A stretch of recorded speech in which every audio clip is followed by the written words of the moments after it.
Hello, humans of the world. I'm Dawn of the World. Welcome aboard. Today I will be shining a light on the thrills and the spills of chapter 1039 of One Piece, the main attraction. Is this chapter title in reference to Kid or Law? Or Big Mom's potential one last hurrah before the apparition that materialized in front of Zoro last chapter makes a beeline for her? Time will tell. But in the meantime, you can make a beeline for the like button and for my subscribe button for frequent ventures into the wonderful world of One Piece. And yes, I do mean frequently again, because as of this evening I am finally free of my very time restricting job. So hooray! Should have bought some confetti while I was out. I'll just use these. Hooray! Those were rubber bands. This was a terrible decision. This chapter almost entirely focused on what seems to have been the climax, the thrilling conclusion of the 2-on-1 Law and Kid versus Big Mom fight. The major thing that I noticed for this chapter overall is that we deviated from the pattern of other X versus Y titled chapters of recent past, which would lead to the imminent defeat of the latter character in the following chapter. However, this is a Yonko we're talking about, which is an entirely different ballpark compared to anyone else who's been defeated yet. So it makes sense that things are different for them. Maybe if and when we do get a chapter titled Luffy vs Kaido, we won't actually see the defeat in the subsequent chapter either. I think that the end of Luffy vs Kaido as a whole is gonna be very surprising. Like, for sure. Especially since Oda let slip, intentionally and casually, in his Shonen Jump Festa address last year, just a few months ago, that he cannot wait to draw a certain thing at the end of Wano. But this video isn't about any of that. Anyway, while this chapter almost entirely focused on the Law Kid Big Mom fight, there was an exception in the first half page where we are once again reminded that Momonosuke is out there, he exists, and he is holding up the island, and together with Yamato is making sure that it doesn't all go kablooey. Just another fireworks display for those plebs down there in Flower Capital. I think this must be the first time we've seen how this whole Momo holding up / pulling Onigashima apparatus looks. I have to admit I hadn't actually thought too hard about this, but this makes sense. Furthermore, Momo seems to be hearing some voices, as he does, or rather a voice calling for him. And I imagine that most of us have jumped to the naturally logical Zunisha conclusion. They have corresponded in the past after all, and having just pulled up in the waters of Wano, Zunisha seems to be a highly likely candidate. But enough about them. Now, I must admit I was bamboozled by last week's X versus Y chapter titling format, even stating in the review in my last video that Big Mom's pages were numbered. And numbered as they may have been, I wrote her off too soon. Sorry, Big Mom, you deserve better. Because while I was expecting the fight to go on a little longer, I was not expecting it to dominate the entire chapter, and that she would have so much fight left in her. Are her pages numbered now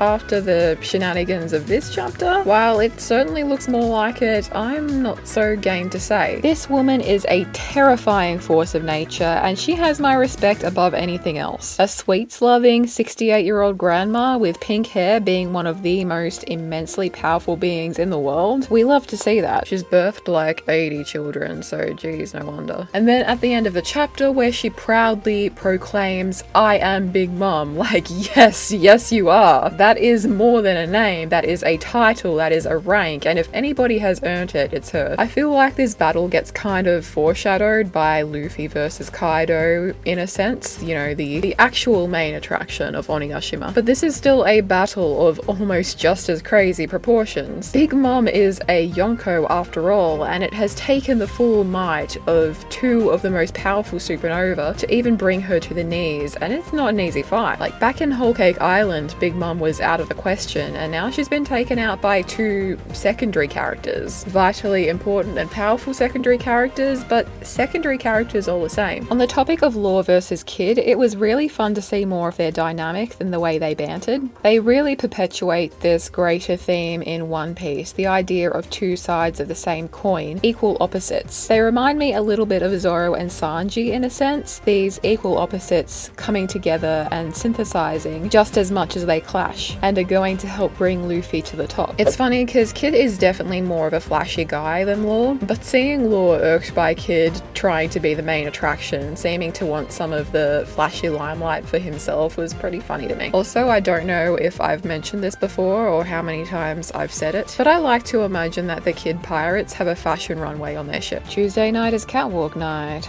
Walk, walk, fashion, baby. Dress up or he kicks you out of the crew. Also, I found this part funny. What comes next? A hippo? Maybe an elephant? Like, yeah, boy. Anyway, the sheer magnitude of this battle so far, as well as Law's attack from the last chapter, can be seen in that it's totally shattered the bones in Big Mom's arm. Like, look at this. I'm not a doctor, but that is not how an arm is meant to look. And the fact that this has happened to a Yonko is real wild. But not as wild as what happens next, because Big Mom is out here healing this gnarly injury herself immediately. And this is what I want to point out. Big Mom is using some of her own life energy to speed up the healing process, and she even says so herself that this technique is dangerous. And you know, the bigger they are, the further they fall. Pretty much the only thing that can kill a supergiant star after all, aside from a black hole, is when it goes supernova, probably unrelated, and they eventually end up collapsing in on themselves. So their immense size, density, and power is ultimately their demise. I'm not sure if it's a solid analogy that doesn't suck, but in a similar way, Big Mom's godlike powers could spell her own demise in that she's used her power too much, she's expended too much of her own life force, and that's what ends up finishing her off. Maybe in the next chapter she'll get up and she'll seem like she's still got one attack left in her, but it falls short because she's used the last of her life energy and now her time is up. But if she didn't go out with a bang, because this Misery is not quite like anything else I've seen of hers. Misery looks a lot like Mother Carmel. I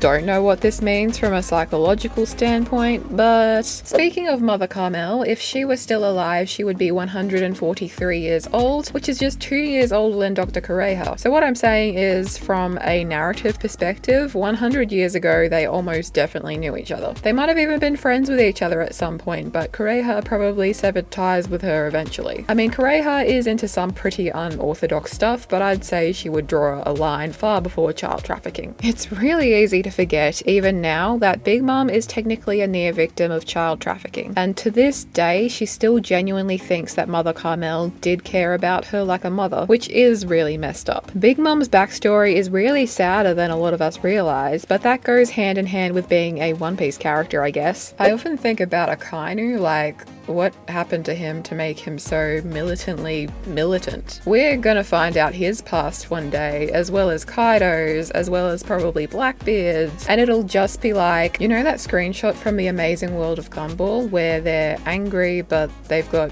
tears pouring out of their faces? That'd be us. Also, Law's knuckle here says eat, and I would hate to let the guy down, so Law's gonna be out of the count after this battle. Most of the Onigashima battles have been pretty close, but they're dropping like flies out here. But before he finally turns in for the night, Law certainly gets that big flashy limelight moment he was clearly vying for. He's like Ichimaru Gin going bunkai up in this joint. We got a giant sword from Law, we got a giant gun from Kid, because of course he's got to go try and one-up Law by bringing a gun to a sword fight. And we have them both responding to her I am Big Mom proclamation with your era is over.